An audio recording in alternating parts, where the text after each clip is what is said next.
هو مين افضل منتخب عربي في كاس العالم لحد دلوقتي؟ تعالى كده نرتب المنتخبات العربيه مع بعض من المركز الثامن للمركز الاول. بس احب اقول لك بقى ان المركز الاول المره دي صدمه لكل المنتخبات العربيه، فركز معايا كويس قوي بقى في الفيديو ده، وما تنساش تعمل اللايك الجميل والفولو المتين وتشار الفيديو ده لكل اصحابك. انت بقى اكتب لي في الكومنتات من وجهه نظرك كل منتخب يستحق يكون في انهي مركز. تبتدي في المركز الثامن واسوا منتخب عربي مشارك في كاس العالم لحد دلوقتي للاسف هو المنتخب التونسي. المنتخب التونسي بيقدم اداء سيء جدا، وللاسف كل جمهور تونس وشعب تونس مش عاجبه الاداء اللي عمله المنتخب التونسي، لانه للاسف تونس لعبت لحد دلوقتي ماتشين وخسرت الماتشين، ومش مجرد هزايمه عاديه. يعني تونس اتغلبت من السويد 5 وشالت من اليابان 4، بيحتل المركز الرابع في المجموعه بدون اي نقطه. عشان كده اسوأ منتخب معانا هو منتخب. في المركز السابع المنتخب العراقي. اسود الرافدين بيقدموا نسخه وحشه جدا للمنتخب العراقي، لان العراق لعبت ماتشين، اول ماتش مع النرويج شالت 4 للاسف، وبالمناسبه سجلوا جون، فدي حاجه حلوه قوي. وتاني ماتش لعبوا فرنسا وشالوا 3. وترتيب منتخب العراق لحد دلوقتي هو مركز رابع بدون اي نقطه، وبنسبه كبيره خلاص العراق خارج البطوله. في المركز السادس منتخب الاردن. منتخب الاردن بصراحه بيعاني من سوء حظ شديد جدا، مع ان انا وانت عارفين ان منتخب الاردن عنده امكانيات اكبر من كده بكتير وعنده مواهب في المنتخب. خد عندك يا سيدي، الاردن لعبت ماتشين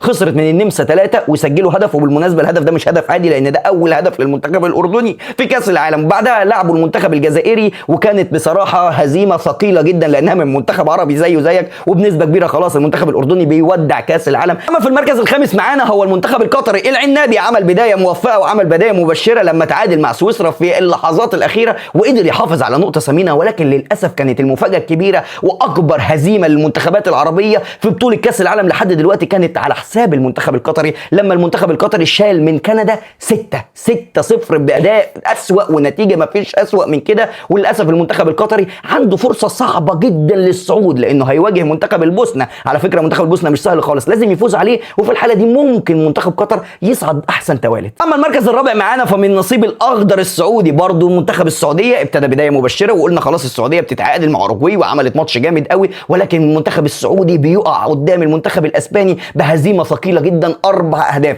المنتخب السعودي فاضل له مباراه هتكون قدام الراس الاخضر، لو السعوديه قدرت تفوز على منتخب الراس الاخضر اللي هو منتخب كويس جدا وعامل نتائج كبيره جدا، احتمال السعوديه تصعد احسن ثالث. في المركز الثالث معانا منتخب الجزائر. محاربين الصحراء ابتدى بدايه وحشه جدا لما شال من الارجنتين 3، بس مع احترامي ليك انت بتواجه ميسي، يعني كل الاجوان دي عاديه جدا وحاجه عاديه ان انت تخسر، ولكن في المباراه اللي بعدها منتخب الجزائر بيحسن من اوضاعه وبيفوز على نظيره الاردني، والمنتخب الجزائري بيحصل على 3 نقاط ثمينه جدا وعنده فرصه كبيره في الصعود. عشان كده انا بقول لك ان الجزائر ان شاء الله تكسب الماتش اللي جاي وتصعد. اما بقى في المركز الثاني فهو من نصيب المنتخب المزيان المغربي. المنتخب المغربي اللي بيقدم اداء جامد جدا في كاس العالم زي ما هو معودنا. ابتدى كاس العالم بتعادل مع البرازيل، مع ان المغرب ضيعت فوز سهل قدام البرازيل. شوف سبحان الله، منتخب عربي بيعلم السلسله والادب. وبعد كده المنتخب المغربي بيفوز على اسكتلندا بهدف نظيف عشان يكون معاه 4 نقاط وبنسبه كبيره خلاص هو ضمن الصعود. اما بقى في المركز الاول فمش محتاج اقول لك هو مين، لان انت عارفه كويس. بدايه مشرقه لمنتخب مصر، واول كاس عالم مصر تكون مبدعه فيه بالشكل ده. 5 في عيني وفي عين اي حد بيتفرج. منتخب مصر بيتعادل في اول مباراه مع منتخب بلجيكا